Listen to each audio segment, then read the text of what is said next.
From a very early stage, we start imbibing patterns. We imbibe how risk is treated around us, how failure is responded to, how authority behaves, how mistakes are punished or tolerated. If someone grows up or works in an environment where failure is criticized or punished, mistakes are remembered and behavior patterns changes according to that. Risk is discouraged, safety is rewarded, then slowly a pattern and a very, very deep-rooted subconscious pattern forms. Not consciously, but very internally. Our nervous system learns. Playing safe keeps me protected. Listening to my superiors, no matter what they say, gets me the love. So now imagine carrying those patterns into leadership roles. You may be capable, you may be intelligent, you may have all the degrees that are required, you may even know the right decision, but your internal nervous system has learned something else. So instead of asking, what is the best possible outcome for myself and my team and my company, you start asking, what is the safest possible option? And that's when leadership shifts from expansion to preservation. These fears don't come from nowhere. They come from past failures, watched failures, conditioned consequences, emotional memory. Over time, fear doesn't feel like fear anymore. It feels like logic. It feels like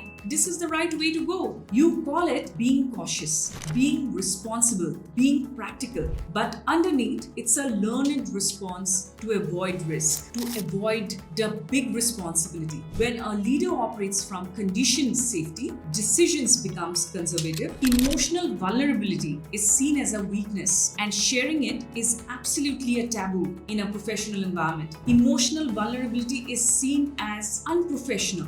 Bold conversations are avoided. Innovation slows down. Accountability feels heavy. And teams feel this even if nothing is said. Because teams don't respond only to instructions. They respond to the internal state of leadership. A cautious leader creates cautious teams. A restricted mindset creates restricted output. When conditioning, experiences, and imbibed failure patterns are brought into awareness and worked through, something shifts naturally in your subconscious. Leadership becomes clearer, full of clarity, more grounded, aligned to the bigger outcome that you're looking at, more decisive, less reactive. Decisions are no longer driven by fear of consequences, but by clarity of outcome. And when that happens, leaders don't just change individually. Teams change, culture change, platforms evolve, opportunities come in. You are seen and respected as the leader that should always be. So leadership is not just about